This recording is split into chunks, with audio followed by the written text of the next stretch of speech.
আমরা মনে করি জুনিয়র ডাক্তাররা যে আবেদন করছে, অর্থাৎ প্রশাসন এবং পুলিশের সর্বোচ্চ স্তরে যারা দায়িত্বে ছিলেন, অ্যাডমিনিস্ট্রেটিভ দায়িত্ব যাদের উপর ছিল, তাদের সরিয়ে রেখে তদন্ত, এটা কিন্তু এমন কিছু একটা আশ্চর্য ব্যাপার নয়, এটা ভয়ঙ্কর কোনো দাবি নয়।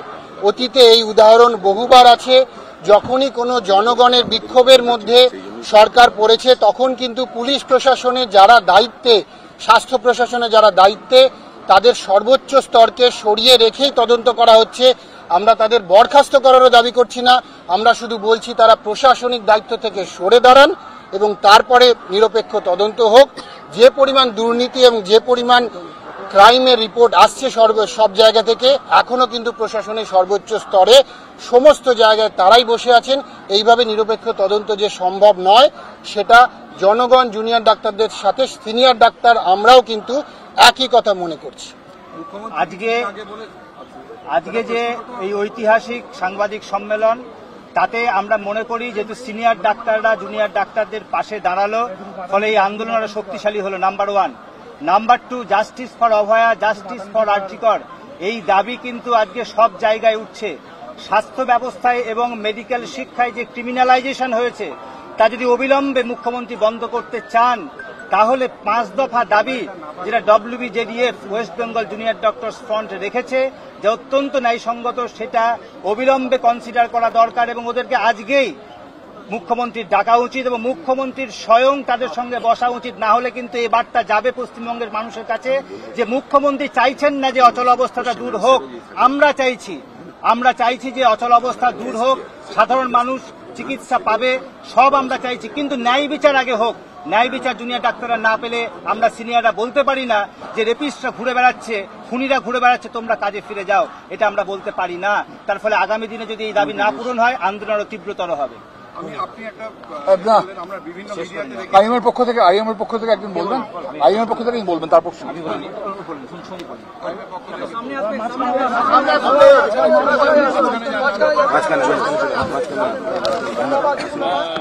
ইন্ডিয়ান মেডিকেল অ্যাসোসিয়েশন বঙ্গীয় শাখার পক্ষ থেকে আমরা খুব পরিষ্কার করে যেটা বলতে চাই, যে প্রশাসন এবং সরকারকে অত্যন্ত সংবেদনশীলতার সাথে এবং সদর্থকভাবে আজকের এই জটিল পরিস্থিতিতে দায়িত্ব নিতে হবে এবং তাদের কাছে আমাদের আবেদন, আপনারা এগিয়ে আসুন।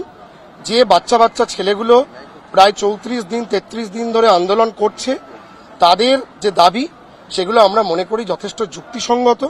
সুতরাং তাদের দাবিগুলো নিয়ে তাদের সাথে আলোচনা করুন। আমাদের এই জুনিয়র ডাক্তাররাও কেউ এখানে বসে থাকতে চায় না, তারা কাজেই ফিরতে চায়।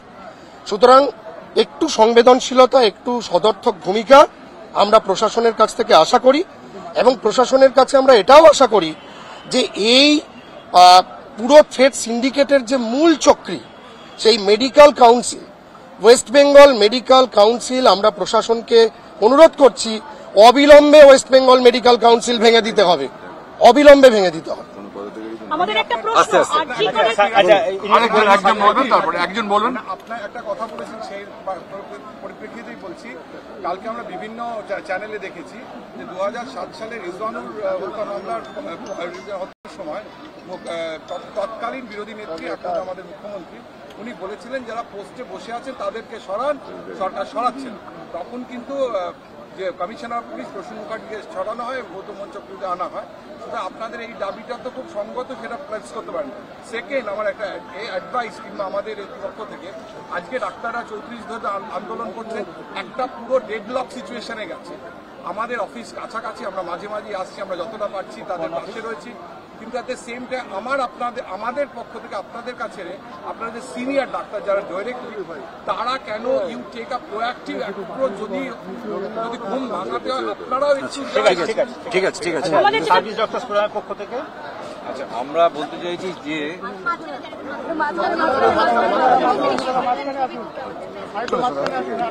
যে সময় ঘটনাটা ঘটে, অভয়ার ঘটনা ঘটে, সেই সময় সিসিটিভিও ছিল এবং সেই সময় সিকিউরিটিও ছিল। সিকিউরিটি এবং সিসিটিভি কাদের নিয়ন্ত্রণে ছিল, যে যাদের নিয়ন্ত্রণে ছিল সেই প্রশাসন কিন্তু দুর্নীতিগ্রস্ত প্রশাসন ছিল। ফলে দুটো বিষয়, ডাক্তারদের সিকিউরিটি শুধুমাত্র সিকিউরিটি দিয়ে, পুলিশ দিয়ে সম্ভব নয়। ডাক্তারদের সিকিউরিটির জন্য সব থেকে দরকার পরিষেবা। বেড বাড়াতে হবে, হাসপাতালের জনসংখ্যার অনুপাতে সিকিউরিটি বাড়াতে হবে, গ্রুপ ডি বাড়াতে হবে, সুইপার বাড়াতে হবে এবং ট্রিটমেন্ট করার পরিস্থিতি তৈরি করতে হবে। এইটা পরিষেবা দেওয়ার জায়গাটা যদি ঠিক না হয় তাহলে কিন্তু সিকিউরিটি হবে না, নাম্বার 1। নাম্বার 2 হচ্ছে যে প্রশাসনের হাতে সিসিটিভি এবং যে প্রশাসনের হাতে পুলিশ রয়েছে সেই প্রশাসন যদি দুর্নীতিগ্রস্ত হয় তাহলে কিন্তু তার নিয়ন্ত্রণটা খারাপভাবে কাজে লাগে। যেমন সুপ্রিম কোর্টে যারা সিসিটিভি ফুটেজ দিয়েছে মাত্র 27 মিনিটের, যেটা 2 ঘন্টা ছিল, ফলে সে আমাদের ডাক্তারদের স্বার্থ তারা দেখতে পারে না। ফলে আমরা দুর্নীতিমুক্ত প্রশাসন চাই। আমরা সার্ভিস ডক্টর ফোরামের থেকে দীর্ঘদিন ধরে আন্দোলন করে আসছি, বলে আসছি যে ট্রান্সফার, পোস্টিং, প্রমোশন নিয়ে স্বচ্ছতা আনতে হবে। স্বাস্থ্য কয়েকশো বার বোধহয় ডেপুটেশন দিয়েছি আমরা, তা সত্ত্বেও কিন্তু কারো ঘুম ভাঙেনি। এই যে এরা জুনিয়র ডাক্তার আন্দোলন গড়ে তুলেছে, আমরা এদের আন্দোলনে একদম শুরু থেকে আছি, আমাদের দাবির সাথে একেবারে মিলে গেছে, মানুষের দাবির সাথে মিলে গেছে। এই আন্দোলন তারা যে যতদূর এগিয়ে নিয়ে যাবে আমরা থাকবো, এবং যদি দরকার হয় তাদের উপরে কোনো শাস্তিমূলক ঘটনা ঘটে সেক্ষেত্রে সিনিয়র ডাক্তারদের তরফ থেকে যতদূর যাওয়া সম্ভব আমরা যাব। কর্মবিরতির কথা তো আমাদের প্রস্তাব থেকে এলো, আরো কিছু যদি দরকার আমরা তার জন্য প্রস্তুত আছি। আপনারা নিশ্চয়ই লক্ষ্য করেছেন এই আন্দোলনের শুরুর মুহূর্ত থেকে শুধু জুনিয়র ডাক্তারদের এটা আন্দোলন নয়, এটা শুরুর মুহূর্ত থেকে আমাদের সিনিয়র ডাক্তারদের সমস্ত অর্গানাইজেশন, আজকে যারা আমরা এখানে 10টা অর্গানাইজেশনের প্রতিনিধিরা আছি, আমরা একসাথে আজকে আমাদের বিবৃতি দিচ্ছি। কিন্তু ইতিমধ্যেই সিনিয়র ডাক্তাররা তাদের বিভিন্নভাবে আমাদের প্রাইভেট যারা মেডিকেয়ার দেন, নিশ্চয়ই লিখেছেন, পাটুলি থেকে উল্টোডাঙ্গা তার হিউম্যান চেন হয়েছে, সমস্ত রকম আন্দোলনে সিনিয়র ডাক্তাররা কখনোই পিছনে ছিল না, একবারেই আছে। আমাদের জুনিয়র ডাক্তাররা যে আন্দোলনে এখন আছে তার সাথে আমাদের পূর্ণ সহমত আছে, তাদের 5 দফা দাবির সাথে আমরা সহমত। এবং আজকের এই আন্দোলন শুধু ডাক্তারদের আন্দোলন নয়, আমাদের আপামর জনসাধারণের আন্দোলন। কারণ এই আন্দোলন একদিকে যেমন অভয়ার নৃশংস হত্যার প্রকৃত দোষীদের খুঁজে বের করার আন্দোলন, তার পাশাপাশি এই আন্দোলন এই রাজ্যের সুস্থ স্বাভাবিক স্বাস্থ্য পরিষেবা দেওয়ার লক্ষ্যে সাধারণ মানুষের জন্য এই আন্দোলন কোনোভাবেই শুধু ডাক্তারদের কোনো ট্রান্সফার, পোস্টিং কি তাদের কোনো ব্যক্তিগত স্বার্থের কোনো আন্দোলন নয়। এই আন্দোলন আমাদের রাজ্যের স্বাস্থ্য পরিষেবাকে সঠিকভাবে পেশেন্ট সেন্ট্রিক অর্থাৎ রোগীদের জন্য প্রপারলি করার জন্য এই আন্দোলন। এই 2 আন্দোলনের মুখ। হয়তো ঘটনাটা আমাদের খুব দুঃখের, আমাদের একজন ছাত্রী, আমাদের একজন বোন, তার মৃত্যুর পরে এই আগুন জ্বলে উঠেছে, কিন্তু এই আগুন ভেতরে ভেতরে অনেক দিন ধরেই দিক দিক করে জ্বলছিল, যার উৎসমুখ হয়তো আরজি করের এই ঘটনা আমাদের উৎসমুখ খুলে দিয়েছে। তাই আজকের এই আমাদের পক্ষ থেকে আপনাদের কাছে আবার আমরা ধন্যবাদ জানাই। আপনারা আমাদের সাথে যেরকম প্রথম দিনের প্রথম ঘন্টার সঙ্গে আছেন, মিডিয়া আপনারা যে পরিশ্রম করছেন সেটাও কোনো অংশে কম না। আপনারাও আমরা মনে করি আমাদের এই আন্দোলনের সাথে আছেন। এই আন্দোলনে আপনারাও আমাদের একটা অংশ, কারণ আপনারা আমাদের এই কথাকে